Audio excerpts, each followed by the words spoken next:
Assalamu alaikum wa rahmatullahi wa barakatu. Yau a shirin gona ta mun yi tattaki har ɗan ƙaramin zoo na Alyaqeen Academy da ke Malali layout. Wannan kuna kallonta ƙararramar barewa ce, ga ta nan za mu je ɗayan kejin mu ga kuma meye a cikin shi. Wayannan da kuke gani ɗawisu ne, ga su nan aure. Yawwa, to nan wurin kunkuru za mu zo.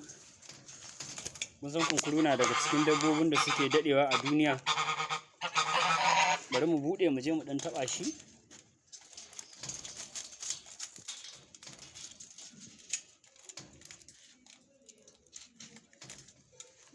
Wanda ya taɓa cin kunkuru a comment section sai ya gaya mana ya taɓa cin kunkuru. Ni dai na taɓa ci lokacin ina zaman ƙauye, duk da ba wani naman arziki gare shi ba.